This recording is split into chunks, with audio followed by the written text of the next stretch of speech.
Hey, how are you? Paul, how's it going, buddy? Hi, Paul. Good, Dylan, man. Nice to meet you. Hey, nice meeting you. You mind if I grab a seat here? Yeah, absolutely. Thanks for meeting with me today. Yeah, no, of course, dude, of course. How's the week been going for you? Good, busy. Yeah, busy. Awesome, man. Awesome. Well, I'm glad we finally were able to connect. I know we've been working on ironing out a meeting over the last couple weeks, so I really appreciate you setting the time aside to meet with me. Absolutely. Awesome, dude. Awesome. Well, I noticed on the way in that you had a massive sign in the lobby that says family owned and operated. Did you open the dealership yourself, or was it someone in your family?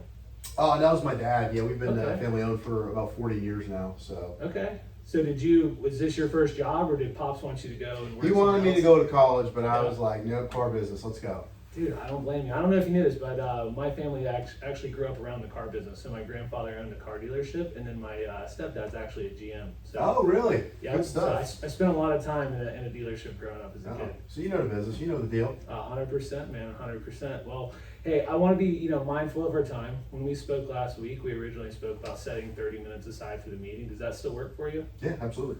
Awesome, man. Awesome. Well, what I have on the agenda for us today is I just wanted to really learn about your dealership.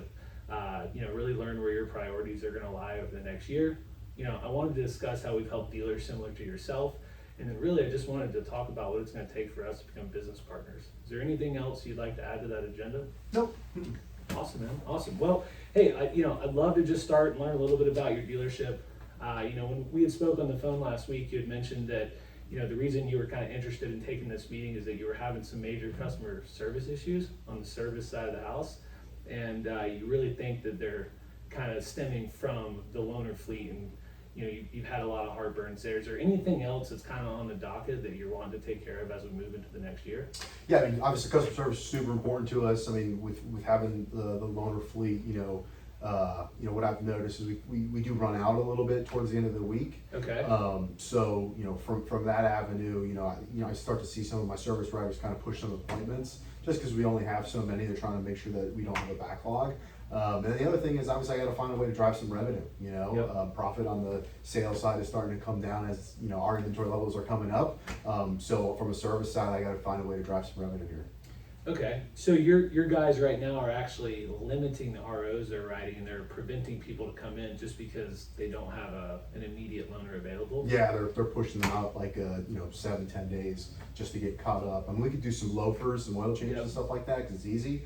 But the bigger jobs, we kind of run out a little bit. Okay. Do you have any actual analytics on the impact of the business from a numbers standpoint? Yeah, I mean it can be significant depending on the time of the year, for sure. Okay. Well, good, man. Well, good. So it sounds like main priorities for you. You're really wanting to hammer down the customer service piece to make sure your customer service scores stay good, and then you're wanting to just make sure your guys can really focus on the growing revenue piece. Correct? Yep.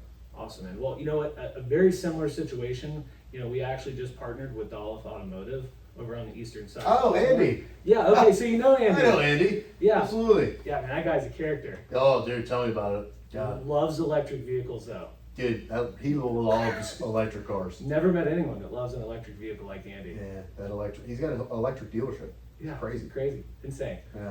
Well, anyway, so, we were able to partner with him. He was running into a very similar issue. So he had a very limited size loaner fleet. So he was finding that by Wednesday afternoon, his guys were just completely moving the ROs that were scheduled for Thursday and Friday to later in the week. So we were able to partner with them, put together a really cool program that was able to, let him utilize our fleet later in the week, or for any, specialty vehicles like minivans, large pickup trucks, etc.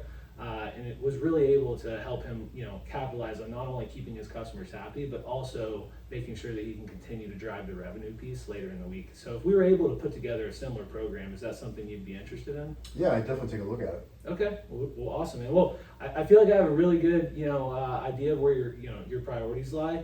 But if you don't mind, I need to ask a couple more, just business related questions. That way I make sure I have all the information needed to just put together a good program for you. Sure. Awesome, man. So, currently how many loaners do you have in your fleet? About 25. Okay. Do you feel like that's a good number?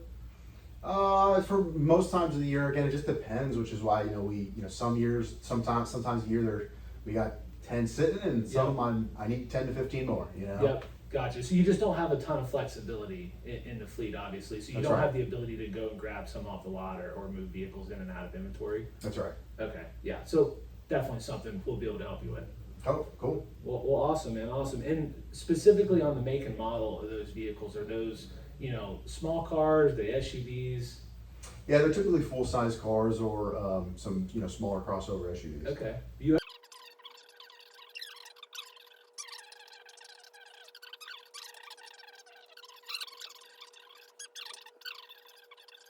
a kind of a perfect storm situation there where it's Yeah. not great for profits. Yeah, for sure.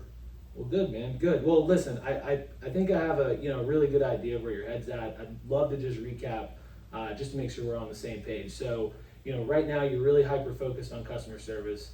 You know, you want to make sure that, you know, the loaner fleet situation is not going to cause any customer service concerns, and then you want to make sure that you can create some efficiencies so your people can grow revenue. Correct? Yep. Well, awesome, man, awesome. I think at this point it's going to make, you know, a ton of sense for us to just really hop right in and iron out a program. If you're comfortable with moving forward, I'd love to go over some rates and some processes with you. Yeah, love to hear about it. Awesome, man. Well, let's get into it. Cool. Sweet. Thanks, man. Thanks for tuning in with us, guys. Happy hunting. Go grow your business.